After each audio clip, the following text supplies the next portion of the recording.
Hi guys, welcome back to A Nurse in the Kitchen. This is your friend, Chef Nurse Maggie, and without further ado, we're gonna get started cooking griot and plantains as promised. Let's get started. Okay, as a starting point, it's always very important to wash your hands, as you know, before you start cooking. And I took my jewelry off, and you always want to have your hair secured. You should have your hair in a bun if you're cooking at home, but of course in the commercial area we wear hats. Okay, the cut of meat that you're supposed to pick when you're doing griot is super important because you don't want a very lean cut, otherwise it's gonna be dry. So usually I start with the pork shoulder. Okay, that's what you need to look for.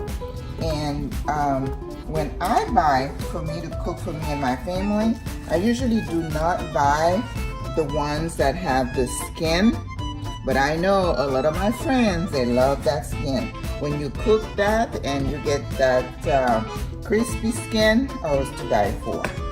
Okay, so what you're looking for, you want some fat in that cut of meat, okay? And we're not going to cut the fat out because that's what gives the meat moisture. It's like when you're cooking burgers, if you have 90% lean burgers, it's gonna be dry. Alrighty? So I'm gonna show you. So when you cut it, you're gonna have to portion it like so, okay? You're gonna put different pieces like that.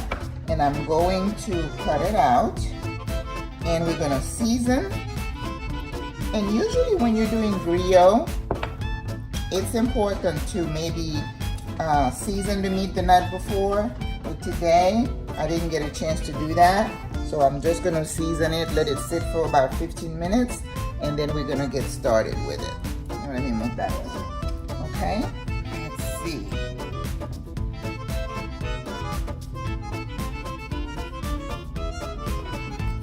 When I sharpen my knife, it doesn't seem to be really sharp right now.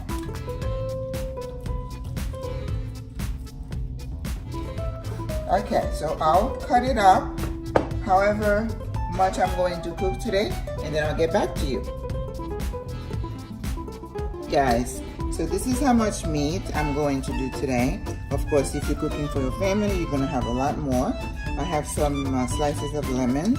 We're going to wash our meats. And yes, we wash our meats in the Caribbean. We don't just put the meat in. I don't know, we just can't do it. We have to wash it. And I have all my fat because that's what's going to give me moisture. It's going to add flavor. So this is not where you're going to try to be healthy when you're doing griot, okay? This is going to be one of those food that you eat when you want to treat yourself. So now I'm going to rinse it out and wash it.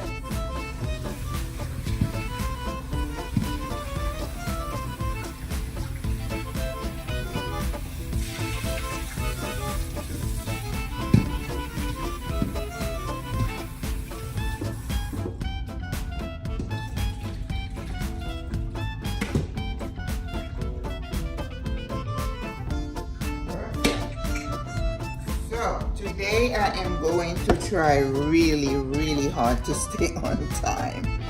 Okay, let me wash my hands. I'm going to squeeze some of that lemon juice, and I want to have clean hands.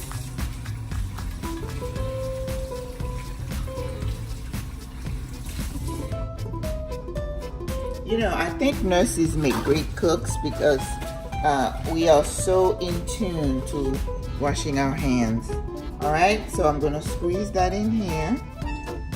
You notice I've cupped my hand to catch the seeds because no one wants to bite into a pit. That is not cool. Okay. Now I have a piece. If you recall, we made that. And I still have some of that for flavor when I get the oil going. In the meantime, I usually season my my meat with just vinegar, lemon juice, salt, and pepper. But today, I'm gonna add a little bit of that complete. I'm in love with this spice because it just adds a certain je ne sais quoi to your meat. Sea salt. Now, I talked about salt before. Too much salt is bad for you, but you still need to flavor your dish. I remember the chefs telling me, Maggie, needs more salt. But I'm very cognizant of the fact, this is pepper, fresh ground pepper, that I don't want anybody to get, dishes that are really salty. I'm gonna add a little bit of vinegar. I would say maybe 1 teaspoon. You don't want to add too much. Maybe half a teaspoon. That was half. And everything in scale, guys. If you're going to do a big batch, then you're gonna have to season accordingly. I'm gonna add a little bit of olive oil. And then what I always add to, okay, I need to wipe my board first because I use it for meat, so now I'm gonna have to wash it with soap and water and rinse it off. Remember what I talked about? Contamination. Even though in this case it wouldn't really be, because the onion is going inside the meat, but at the same time, I just want to be a good role model for you, because if you get in the habit of cleaning your board in between meat and vegetable, then it's going to become second nature to you. And you're not going to run the risk of contaminating your food, which is very important. All right, I had some leftover onion, so we are going to use that.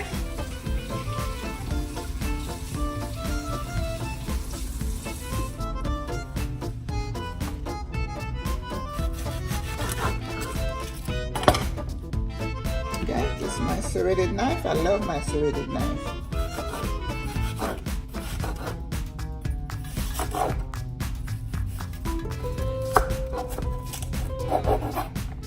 And now we're gonna chop it all up.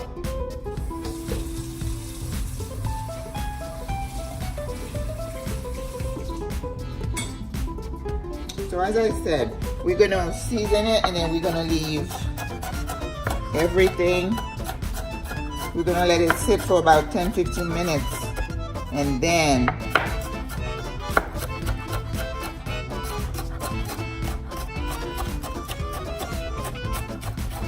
we'll get started.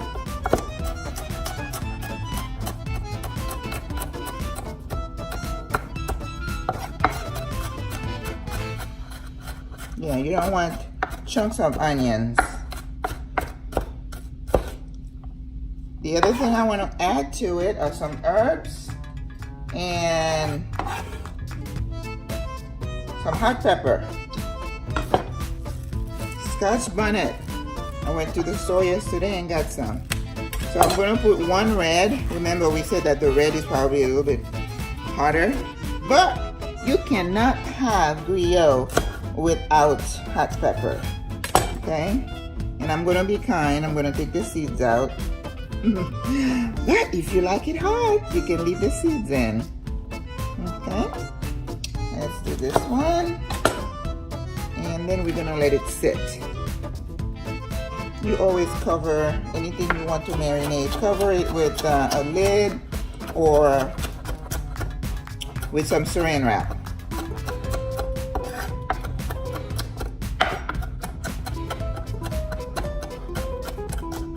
Oh yeah.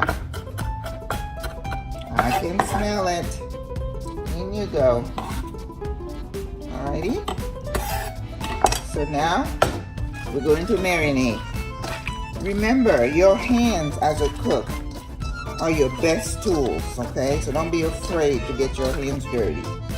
That's why, and I'm gonna say this, I don't want to insult anybody, but when I'm watching a show, somebody cooking, and I see those big old long fake nails, I'm sorry. I'm a little bit grossed out because as a healthcare professional, I know, and I've heard this lady say, oh, the hands are clean, I washed them. You cannot really wash under fingernails this long. There's no way. You're gonna have bacteria growing under there. So, to each his own, but I don't have any nails. It's been a while since I've had any nails. Okay, I'm going to saran wrap this, and we are going to let it sit for 15 minutes. And then I will see you in a jiffy. Okay guys, we're back. So I'm getting some of my appies, and I'm gonna put like a nice tablespoon in here. Now this is a mixture of green onions, lots of garlic, lots of let's see, parsley, and in this case, as I told you before, I seem to love cilantro, so I use a lot of cilantro in here, lots of garlic and thyme. So I didn't put any more herbs because, you know, this mixture is loaded with that stuff. And then we are going to dump the meat in here.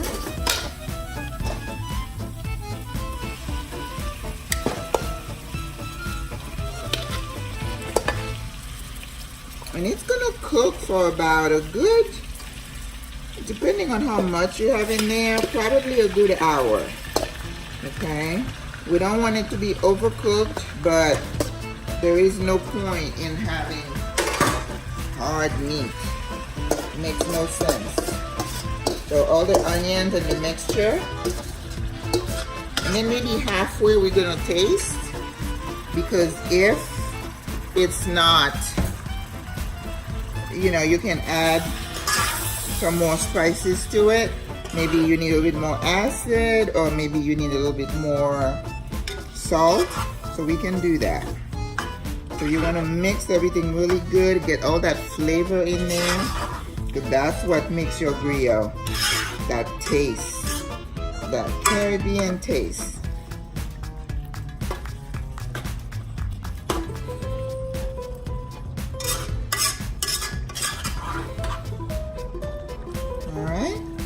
Now, you have some natural juices, as I said before, when you're cooking meat.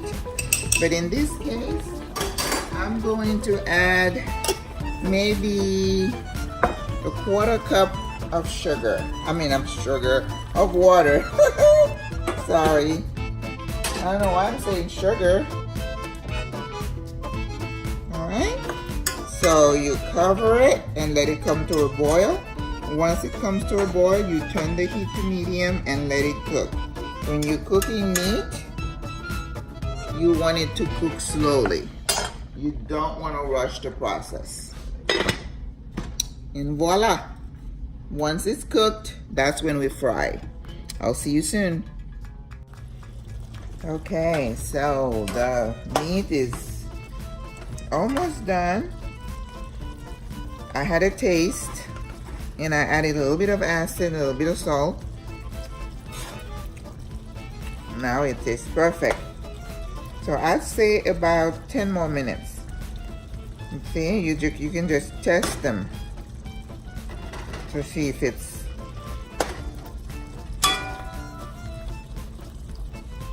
cooked the way you want.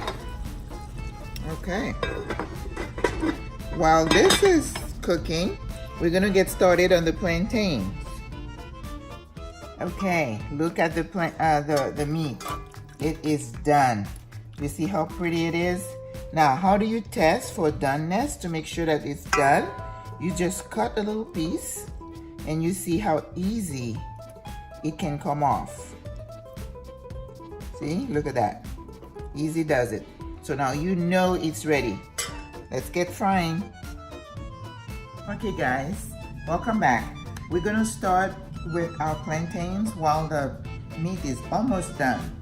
And I just turned the, actually it's done. I just turned the heat off and I'll show you what it looks like. So in the meantime, I have some water because we're gonna have to soak the plantain. I soak mine. And again, understand that this is my way of doing it. Some people may not do it quite like this, but that's how I do it. And I added a little bit of white vinegar. I'd say about a teaspoon in this much water. And then I'm going to add some salt. If I can get it open. Okay, we're gonna put some salt. We want a nice, not salty, but just enough. Because I don't like my plantain to just not have a little bit of salt. Okay, then I'm going to taste. Yep, perfect. How much to taste? Okay, guys, as I said, as you get better, you just go by feel.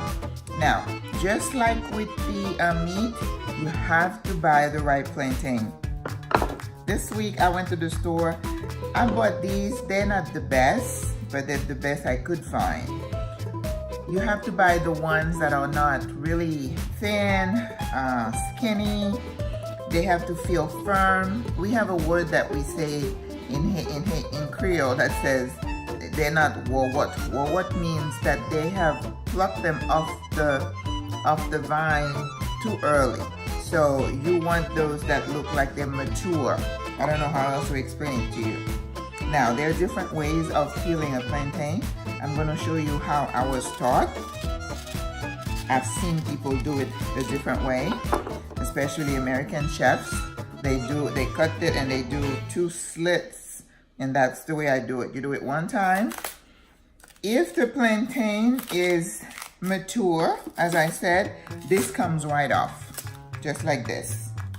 Now, if it is really young and it's not ready, it's gonna be difficult, and you're gonna have to use your knife to really get all the skin off.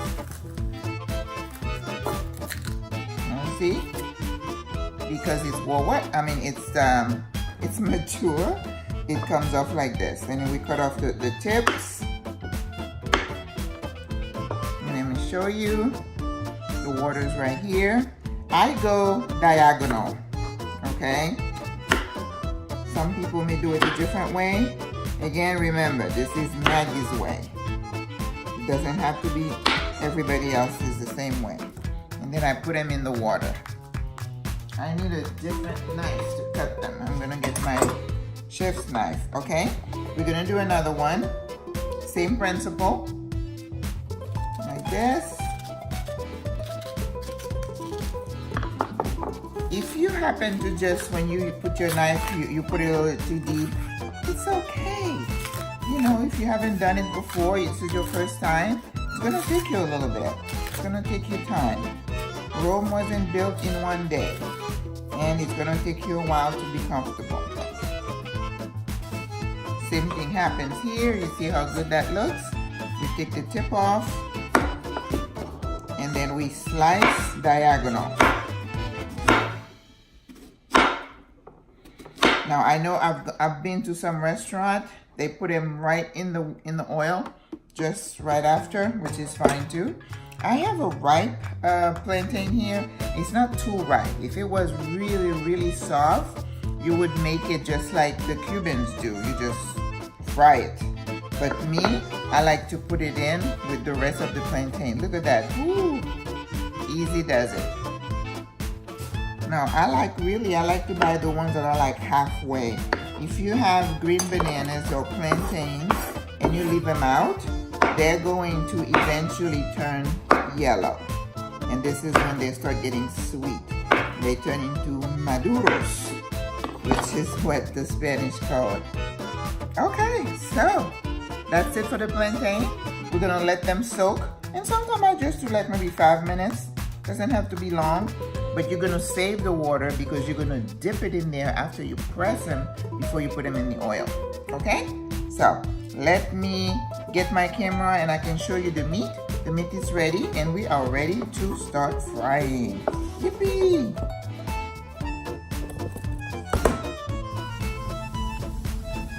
Okay, guys. That was the biggest pop ever.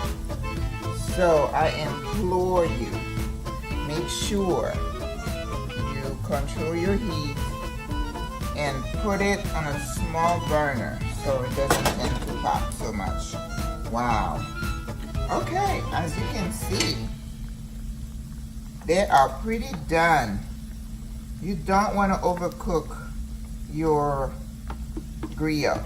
Otherwise, it's really dry and it's crunchy, and that's not what it's meant to be like. How about that? That's pretty color, isn't it? Nice and golden. That's what you're going for. Maybe a couple more minutes. Then we're gonna drain it, and we're gonna pop the plantains right in there. And they're gonna absorb all that flavor. That's what you want. I never get tired of making this. What? I'm a cook. We live for this stuff. Alright.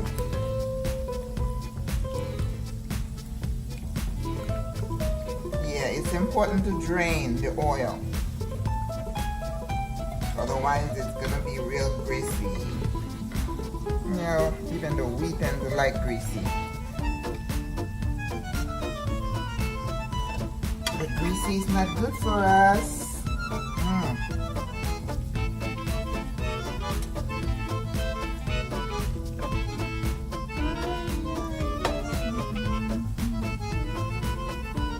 I was watching some videos yesterday, guys, and I forgot to write down the name of they have something on YouTube, Griot or something like that. I should have written it down, where people sit in front of these huge plates of food and just chow down. And I'm sitting there thinking, okay, so I need to sit there for 25-30 minutes just watch people eat? I do not know, but apparently this is something that started about in 2010 in Korea. You know, it's crazy how something just become a trend because one person does it. I don't understand that mentality. It's just like with our kids, you know, wearing their pants down. Somebody started doing that, oh, and it caught on. I wish good acts could catch on like that, right? I just want these little pieces to be a little bit browner. I'm upping my heat. Hopefully it doesn't pop me. I just said I never gotten burned. Maybe that'll be the first day. Now when I say I never gotten burned, doesn't mean like you didn't have any splashes on your hands or your arm. Every cook got that. But I'm talking a major, you know, incident where you really peel some skin layers and stuff. No. I don't think I've even gotten a blister from cooking at home. I had blisters when I worked in the industry though. Oh yeah. In fact, it's funny, they say this is the marks, these are the marks of a chef when you have burn marks on your body. I don't want to waste my time with these, so I'm going to take them off because I don't want the video again. I'm trying to control this time. Alright, let's put the plantains in. Okay, so this, they're gonna sit here and drain. Okay? Now, when you're putting the plantains in, you want to make sure again that your heat is not super hot because it will pop. Okay, so I'm gonna start putting the regular plantains in, and then I'll put the one that looks a little bit ripe next. If it doesn't pop, then I turn the heat up.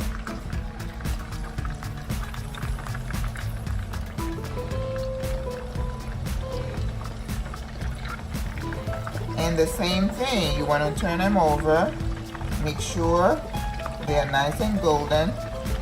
Plantains like that should take about 5 minutes, no more than 10 to cook. Again, I'm going by look, but if you're using a deep fryer, they're gonna float up, then they're done. All right? Okie dokie, the plantains seem to be ready. Now, you see those little specks that are on them? It's because I'm using the same oil that I fried the griot in. I mean, to me, it's okay because it's all that flavor, but if that bothers you, you can either strain this oil or you can use brand new oil to cook your plantain. That doesn't bother me. In fact, I love it. So it's up to you. So I'm gonna turn the heat down. When I turned the plantains over the first time, the regular ones, I added the sweet plantains because I knew they would cook faster. So I'm gonna take those down, take those out, and I'm gonna show you how I press them. I'm gonna separate the ripe ones because this is really ripe. So I may not even have to press these. It would be just like the ones, the Cuban style.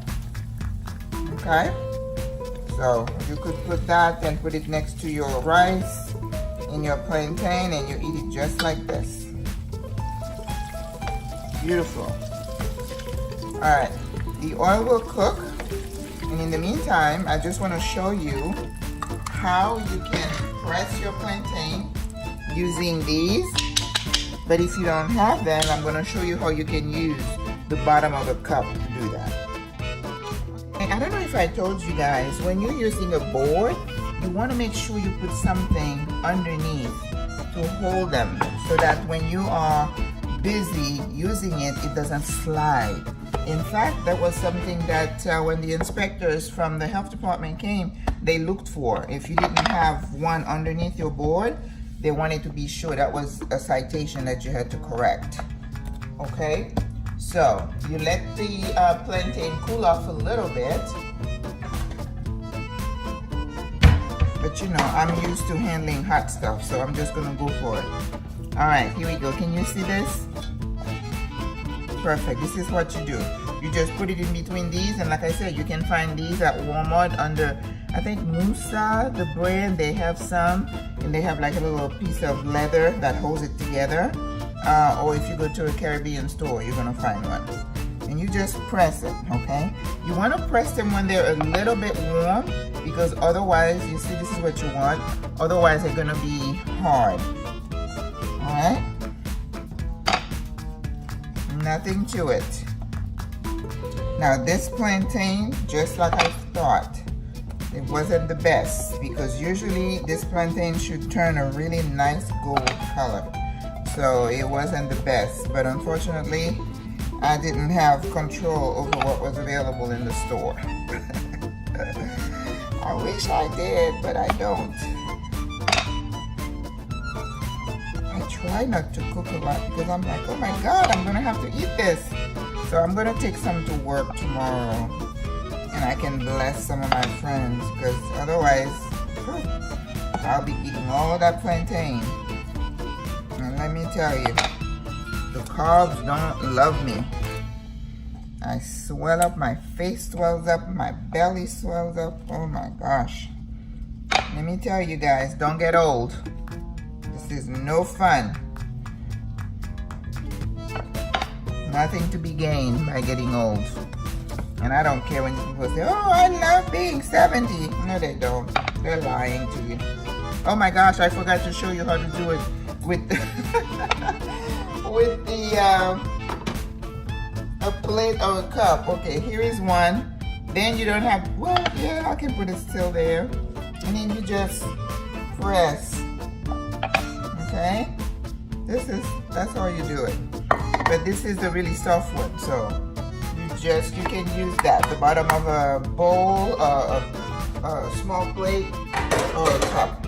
Okay, so now that we've mashed our plantain, we're gonna dip them back in our water, and we're going to put it back in the oil. Let's see if we can get to the oil without moving this camera thing.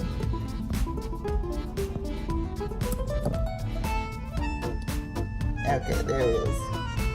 Alright, so it's on medium heat. So I'm going to dip in the water and in it goes.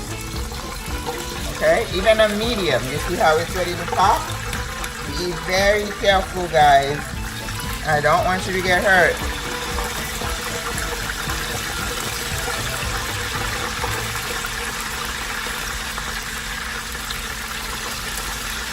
That's exactly why you would not want to put this in hot oil, or you will get a scar.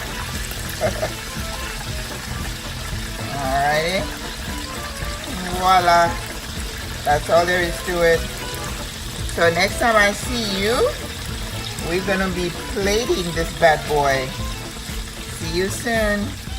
And right here. Looks amazing. Maybe I will move the salad dressing to the back so you guys can get the full view of the griot. Oh my gosh. How pretty is that?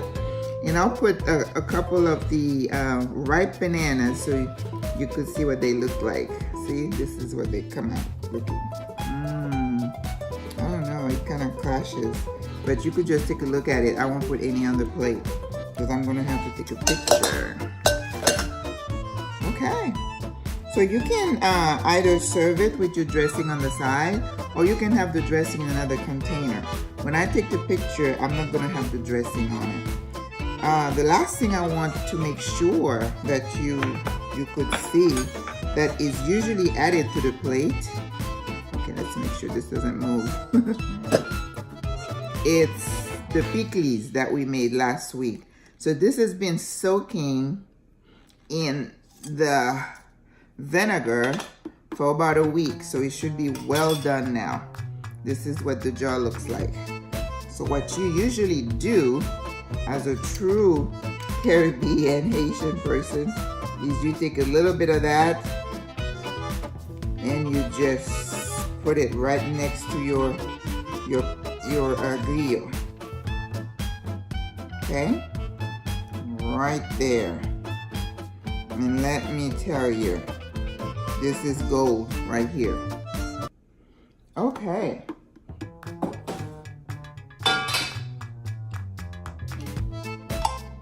We're gonna put that away. And those now, after a week, the Pikliz, I'm gonna put it in my fridge. But you can put it, you can leave it out. I mean, you know, it's a pickle vegetable. It's not gonna go bad. So next week we do the pate, and then after that we're gonna go into some regular dishes that are not specifically, you know, from the Caribbean. All right, guys, this is it. Griot and plantain with the salad on the side, courtesy of we can have our nurse chat.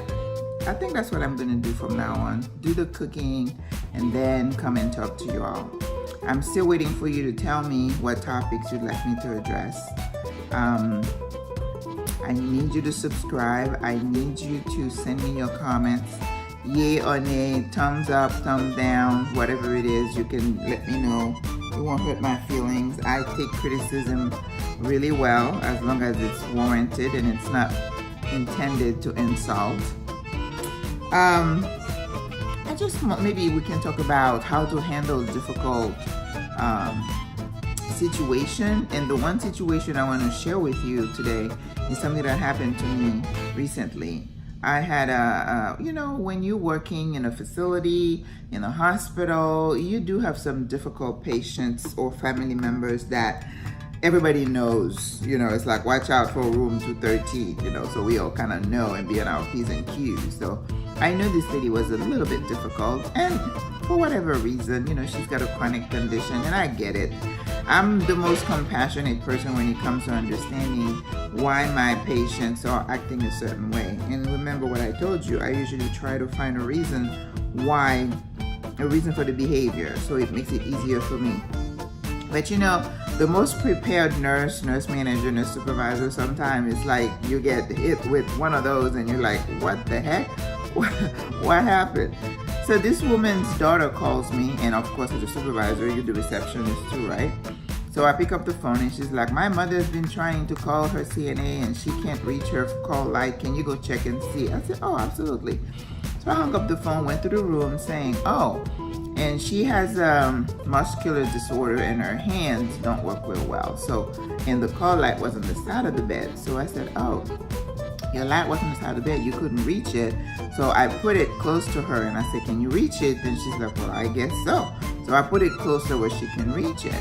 So I go back to my usual duties and I get another phone call. It's the same daughter who calls me. She's like, well, I don't know why you went to my mother's room with an attitude. She said you threw the call out at her face. And I'm like, so I was talking to another family member and I was speechless, and this is someone who is seasoned, right? So I can imagine if that had happened to a new nurse, a nurse who doesn't really know how to handle the situation, she probably would have started saying, I did not, you're lying, she's lying. I just went silent on the phone. I mean, if she was face to face, she would have seen my mouth open and I was like, what? So I said, ma'am, I would never do such a thing. I said, if your mom felt that I went in with an attitude, I must, I certainly apologize. But in terms of throwing something at her, absolutely not. But I kept my voice calm.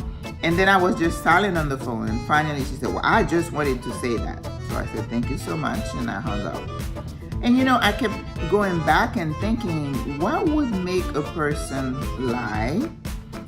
Many times we get the complaints about our CNA or about the person who does the cleaning or about the person who delivers the food. I mean, the complaints come in all shapes and sizes and for minor things. One of the things you need to remember is that sometimes patients make things up, and some people in their mind, they have some psychological issues going on. They're schizophrenic. They're very suspicious, and they tend to embellish things. You may have just touched the side rail. They say you touched them. And I don't know if that is a medical condition or they're just liars. But again, when things like that happen, the worst thing you want to do is try to justify yourself and argue with a patient or a family member, because you're not going to win that battle. It's going to escalate, and then it's going to come to your supervisor, your manager, and guess who's going to be written up? It's going to be you. And I know it's not fair. It's not. And I try not to write people up. If I'm talking to an employee, I almost always call it a coaching. I'm just saying, maybe we could have approached it this way. Maybe you could have said this, because what we don't want is to escalate the situation. We don't want the patient to feel like we know she's lying. And then you kind of let things smooth over. So this is the tip for today. Don't try to defend yourself when you come in this situation. And I know, I'm not saying you don't have value. I'm not saying you're not a human being with rights, with feelings, but let me tell you, you're dealing with a population who's not well. They're not physically well. They're not mentally well. They're not processing information like we do. They're not rational, for whatever reason. Maybe we've given too many oxycodone or all the, SRI into their brain, and they is just not functioning well. So the best thing I have found, again, remember, everything I'm telling you are things that I've experienced myself after being a nurse for 32 years. So hopefully you give me credit for some of this stuff. That the more you try to defend yourself, the worse it gets. If it's something to do with, I'm thinking about care, you know, medication, treatment, that's a whole different ballgame because your license is on the line. But if it's just little things like she said, I said, the call light, the bed, the height of the bed, the cleanliness of the room, don't fight over stuff like that. It's really not worth it. And at the end of the day, family members tend to believe their loved ones, whether they know the loved ones are lying or not. And they don't want to lose face, and they just, some of them want to escalate things to a point. And I don't have to tell you, you all who work in long-term care, you know that there are family members out there who are just looking for a reason to make some money. We all know that. So be on your P's and Q's and make sure that your actions can always be validated. That somebody, when they call someone as a witness who is a credible witness, or someone who is calm and collected and wise, they're gonna say, how would you have handled the situation? Again, like I said, they would have called me, I would have said, I would have apologized and let it go. That's what you do, okay? At the end of the day, you still have your job, the sun still rises, and you're still gonna get your paycheck. So again, in our quest to keep you from burning out, don't let these little things pile up, because maybe it was this one into 13, maybe it was to 18 as well, and to 02. You know, you get 3 incidents like that in your shift and your day is ruined. It's not worth it. You know, like I said, you pick up, you apologize, you brush yourself off, and you go on. Okay? So let's keep enjoying our job. I still love my job, and I hope you still love your job. Let's keep the faith, keep the smile on our face, understanding that we are here for a purpose, and we touch people's lives every day. We may have 2 number 13, but you have 18 more patients who think the sun, you know, rises with you, that you're the most important, you're the best nurse they've ever had, and when they see you, they laugh. Remember to smile and connect with your patients, and convey a feeling of love and compassion. This world needs a lot more compassion. Okay? I love you. God bless you. Enjoy some griot and bonnet and plantain, and I am going to dig in. And yeah, I'm not gonna eat all of that, but I'm gonna have some. Okay? Au revoir. À la prochaine.